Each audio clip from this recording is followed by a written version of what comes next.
Всем привет, меня зовут Стрэндж, и я верю, что люди должны знать правду. Прошло уже несколько дней с того момента, как я показал вам видео допроса одного из похищенных. И я не стану скрывать, мне все это время не дает покоя вопрос. Где Анетта? Думаю, что и вы сами весьма заинтересованы найти ответ. И я решил поделиться с вами тем, что мне удалось найти. Но у меня просьба. Уберите от экранов детей и беременных женщин. Потому что то, что я вам раскрою, может вторично повергнуть вас в шок. Итак, дело было в воскресенье 18 февраля. Позавтракав, мне в голову пришла мысль, к кому бы я мог обратиться за возможными ответами. Что-то фантома давно не слышно. Надо бы хоть позвонить ему, узнать, как он, подумал я, набирая его номер телефона. Мы с ним уже давно знакомы, можно сказать, что со школьной скамьи. Разве что пути разошлись, когда школа закончилась. Я поступил в Массачусетский институт технологий. А мой друг, которого уже тогда я в шутку называл фантомом, из-за его псевдонима в игровом зале ушел в армию. Сейчас он дослужился до того ранга, когда можно высказать свои опасения по тому или иному вопросу самому министру обороны США. В общем, занятой человек и при этом очень рискующий, когда связывается со мной. Вот и в этот раз, когда я ему решил позвонить, у меня были сомнения, а стоит ли его тревожить вообще. С другой стороны, мне правда любопытно, где он и как. Алло, фантом? Стрэндж, давно не виделись, точнее не слышались. Как дела, старина? Что нового? Все в порядке, рад тебя слышать. В своей кухонной суете, ты знаешь. Ну да, знаю. У нас тут тоже каждый день суета, то одно, то другое. Причем даже не всегда по работе. Вот, например, знаешь, на днях руководство вызвало дезинсектор. Тараканов травить. Откуда у нас тут тараканы взялись, не пойму. Понятно. Надеюсь, что их отрава не повредит твоему здоровью? Не, меня таким не возьмешь. На то и фантом, дружище. Вроде я есть, а вроде и нет. Так что не переживай. Как отметил день рождения, рассказывай. Отлично. Удалось сделать несколько вкусных пиц. И как назвал? Первая была наречена мной Трампом в честь предыдущего президента, а вторая – дорогой. Потому что я добавил в нее случайно много халапеньо. И когда ее съедаешь, ощущение, что еще немного и ты потеряешь сознание. Как если бы оказался под чьим-то гипнозом. Не стал бы я ее пробовать. А вообще, звонишь ты сегодня зачем? Соскучился или, может, есть какие-то идеи? Как назвать новую пиццу? И то, и другое. Я усмехнулся, мне всегда нравилось, как мы играли с ним в эту игру. И никто ничего не мог заподозрить. Никогда. Нам эта идея пришла еще, когда мы были детьми. Шифроваться. Но тогда никто из нас даже не догадывался, что подобное может пригодиться в нашем будущем. Мне тут недавно дали один рецепт пиццы. Но вот его автора, точнее супругу, пока не могу найти. Быть может, подсобишь? Рецепт я тебе отправлю. Там же инициалы всех участников. Хорошо, я погляжу. Через некоторое время тебе наберу. Бывай. Давай, фантом. До звонка.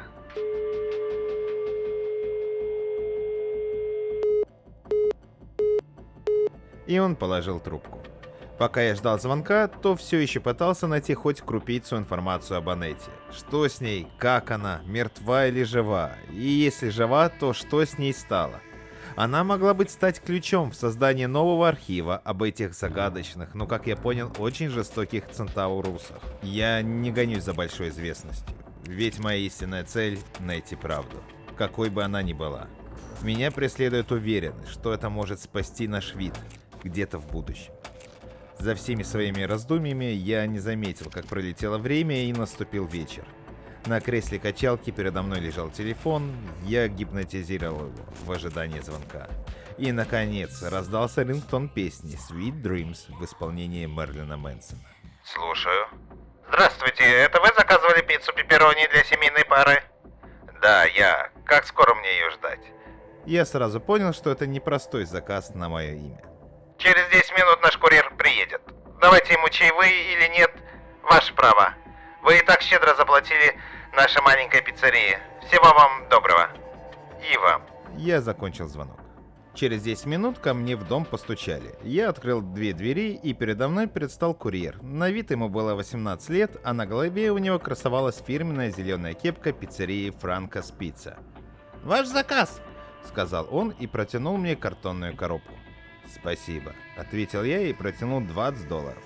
Парень кивнул и удалился к своему скутеру. Я же закрыл дверь и прошел к себе на кухню. Мне не терпелось посмотреть, что же там в коробке. Открыв коробку, я увидел, что помимо пиццы в коробке лежала флешка. Она была немного залепана сыром, но это ничего не меняло, ничего страшного. Сама флешка находилась в чехле. Немедленно, ни секунды, я направился в свой кабинет и задернул все шторы. А затем подключил этот крохотный USB-накопитель к ноутбуку, надел наушники и стал кликать мышкой. В папке New Extra Hot Pepperoni было несколько файлов. Все они назывались довольно лаконично. Запись 1, запись 2, запись 3. Я решил все же начать с первой и включил ее. На записи велась видеосъемка. В кадре же находилась некая больничная койка, на которой лежала невиданной красоты девушка. Она была полуобнаженной, лишь ее грудь, шея, красивые ключицы и такие же нежные плечи были видны в кадре, не говоря уже о прекрасном лице. Насмотревшись на неизвестное, я продолжил просмотр записи, и через пару секунд появился закадровый голос, причем такой же, как на записи допроса, что я выкупил недавно у Стивена. Невероятно. Объект 0. Анетта. Была похищена пришельцами, именующими себя центаурусами. На теле не видно каких-либо побоев. Девушку обнаружили посреди чистого кукурузного поля недалеко от дома. Под чистым я подразумеваю полностью выжженное, но на выжившей никаких ожогов не наблюдается. Первичный анализ крови показал, что в организме не обнаружены какие-либо опасные для жизни химикаты, разве что неизвестный нам белок. Но его значение мы пока не выяснили. Девушку мы ввели в кому, чтобы точно убедиться, что ее жизни ничего не угрожает. А когда выведем, то начнем наш следующий этап распознавания. Кто знает, быть может, она является ключом к нашему пониманию этих существ и способу борьбы с ними. На этом пока все. Конец первой архивной записи для сектора 51. Да, запись длилась всего 5 минут, а вопросов меньше не стало. Поэтому я не стал медлить и решил включить следующее под номером 2. В кадре оказалась все та же палата. Правда, в этот раз девушка была в сознании, и я очень надеюсь, что это была Анетта. Вскоре мои подозрения подтвердил все тот же загадочный закадровый голос. «Вы помните, как вас зовут?» Девушка кивнула и ответила. «Кажется, мое имя Анетта. Где это я?» «В специализированной больнице по уходу за особыми пациентами». «То есть в психиатрической лечебнице?» «Нет, что вы. Но хочу отметить, что чувство юмора вам не занимать». «О, супруга научилась. Только вот не помню, как его зовут». «Орландо?» «Да, именно. Спасибо. А где он?» «В соседней палате. Не переживайте, вы скоро увидитесь. А пока отдыхайте». «Только я...» Хотела возразить девушка, но к ней подошел неизвестно откуда взявшийся медбрат и что-то шприцом ввел ей в левое предплечье. Анетта тут же обмякла и, кажется, уснула. Человек, который все это время был в тени, поставил камеру на какой-то столик или, быть может, стул, и впервые за все время я увидел его. Только в этот раз всего лишь со спины. Он был высоким, с черными короткими волосами. Имел худощавое телосложение и не очень высокий рост, навскидку где-то 1,70 м. Объект номер 0, она же Анетта, не проявляет никаких признаков агрессии. Вместо этого она весьма спокойна и доброжелательна. И это не может не радовать. Конец второй архивной записи для сектора 51. Сказал все тот же человек и, не поворачиваясь к камере, отключил ее своей правой рукой. Ну что ж, по крайней мере, это точно Анетта. Значит, все ответы на вопросы находятся в третьей части записи. Подумал я тогда и нажал на третью видеозапись. На ней оказалась все та же лампа, все те же белые стены и решетчатое окно, которое, правда, в этот раз уже находилось в правом верхнем углу, а не в левом. За столом сидела Анетта. На ней был больничный халат, а поверх него теплый плед. Через некоторое время допрашивающий, он же таинственный обладатель закадрового голоса, начал первым. Итак, Анетта, мы нашли вас посреди выжженного кукурузного поля, неподалеку от дома. Вы помните, как там очутились? Анетта молчала, а ее взгляд был направлен куда угодно, только не в камеру и не на собеседника. Спустя пару минут она все же удостоила честь агента напротив нее и ответила. Лучше бы я и не вспоминала. И лучше бы это все было сном. Приятным, чуть страшным, но все еще сном. Почему же это он мог быть для вас приятным?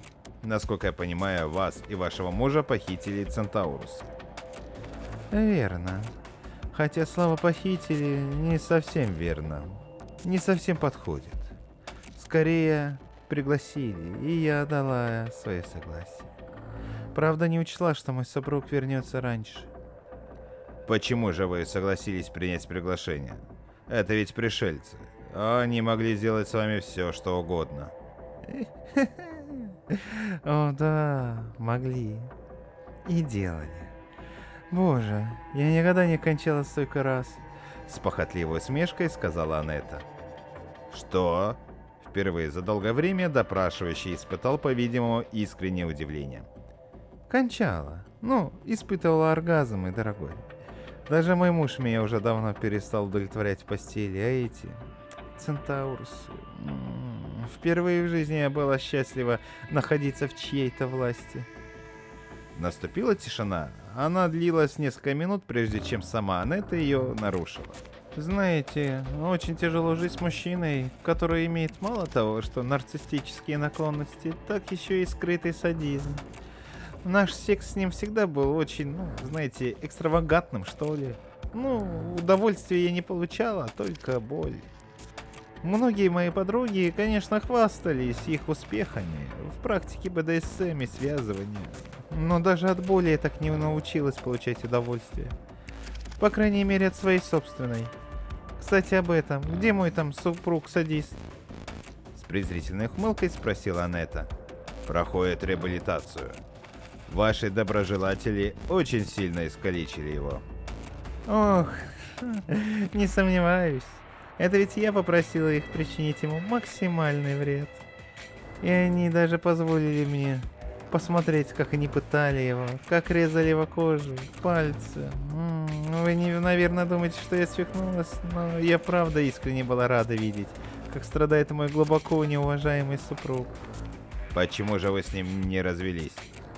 А куда мне идти? Мы живем в такой глуши. Да и никто не верил мне, что этот человек просто парень завода. Такой доброжелательный может навредить собственной супруге, которую, по его же собственным словам, он горячо любит. Девушка замолчала и отвернулась, а затем положила руку себе на шею и пальцем провела от еремной впадинки до ложбинки своей груди.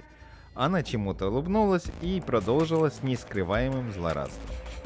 Особенно мне доставляло удовольствие наблюдать, как мой муж кричал от бессилия, когда в моем влагалище входил некий аппарат пришельцев. Эта игрушечка понравилась мне больше всего, вы бы знали. А для пущего эффекта они ввели мне какое-то вещество, которое лишь расслабило мое тело. У меня до сих пор ощущение, что я как будто переродилась.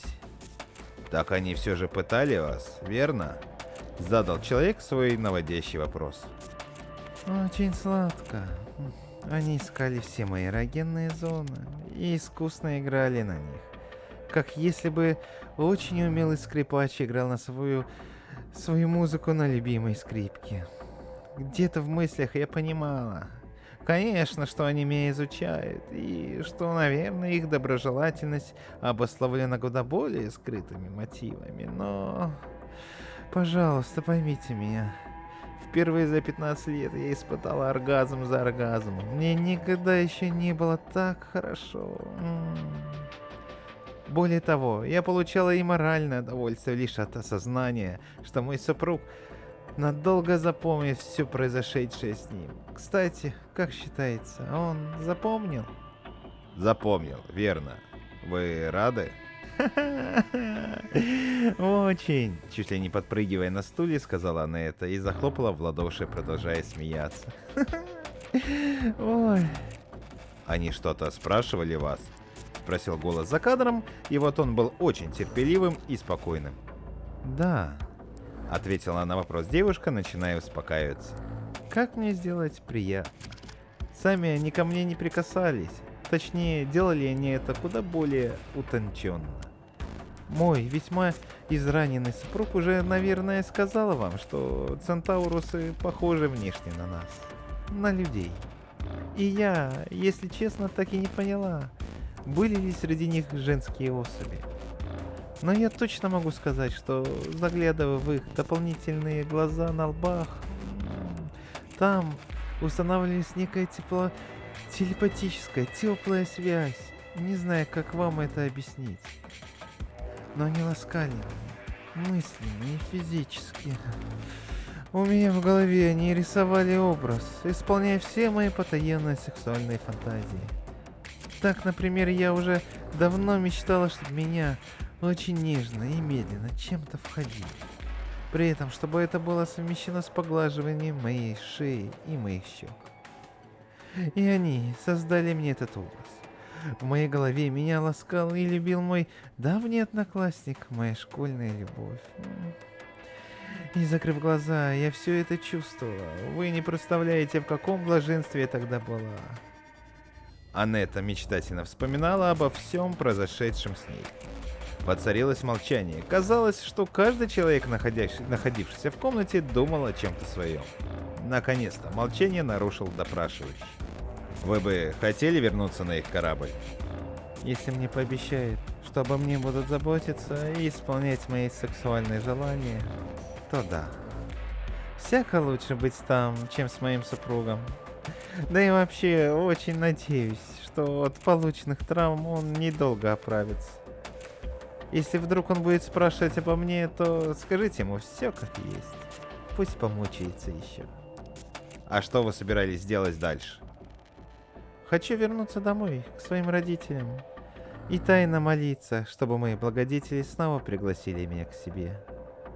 Вот оно что. Впервые за долгое время закадровый голос усмехнулся. Ну, будем посмотреть. А пока пройдите, пожалуйста, с моим коллегой. Он отведет вас в столовую. Сейчас как раз время обеда. Хорошо. Благодарю вас за гостеприимство. Кивнула Анетта и встала за стола.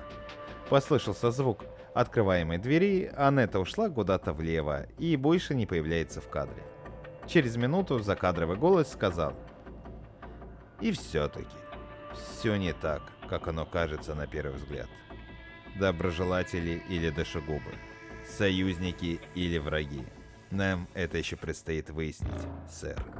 Вы правы, агент Палыч. Продолжайте свою работу. Внезапно раздался голос из динамиков в комнате. Как прикажете, сэр. И запись была отключена. Я закрыл крышку ноутбука, посмотрел на наручные часы и удивился. Уже 3-й час ночи, следующего дня. Долго же я просидел, мысленно подумала Смея, а после я встал за стола и направился в спальню. Да, центаурусы. Ну надо же. А это Анетта. Бедная женщина. Как много еще таких отпущенных. И как много еще тех, кого пригласили. Да. В каком же сложном мире мы с вами живем. Не правда ли? Высылайте мне на канал свои истории. Куда высылать вы найдете в разделе о канале. Вместе мы заставим власти всех стран раскрыть правду о контактах с инопланетянами. А с вами был Стрэндж. И я верю, что люди должны знать правду.